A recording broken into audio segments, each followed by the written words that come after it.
Sveikinimai treneris su 11 pergalė iš eilės ir iš šono žiūrint, tiesiog per gera komanda šiai dienai esate šitoj lygoje ir viskas iš tikrųjų taip lengvai einasi. Nu, kaip sakyt, einas neblogai, aišku, Kretingas suprantam, kad čia ne visą sudėtį turėjo, išrėtėję, bet išėjom tai tikrai šiaip su gera energija, nusiteikę, pasidarėm tą skirtumą.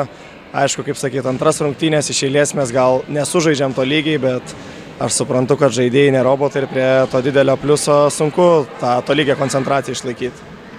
Antroji rungtynių pusė jau viskas taip gerai nebuvo, ar čia atsipalaidavimas ir ar reikalavot ir tą antrą rungtynių pusę žaisti su tokiu pat intensyvumu kaip ir pirmoji?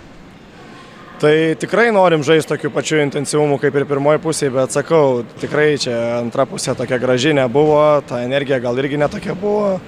Strigom kažkiek ir prieš tą zoninę gynybą, tai sakau, darysim išvadas, dabar žiūrim į sekančias rungtynės su Vilkaviškiu, tai ruošimės toliau. Kaip manot, ar komandos forma artėja prie idealios ir ar nebaisu sezono vidury dar toli nuo play-offų tokią gerą formą įgauti? Ta forma tikrai nėra mūsų bloga, aš suprantu, kad ta duobė krepšinė anksčiau ar vėliau jinai ateina. Bet aš manau, kad jinai neturėtų būti atkrintamosiose, gal kažkiek jinai įvyks anksčiau, žiūrėsim dar iki to sezono pabaigos, čia tikrai daug laiko, bet manau tikrai mes dar turim kur tobulėti tiek puolimo pusėje, tiek gynybos.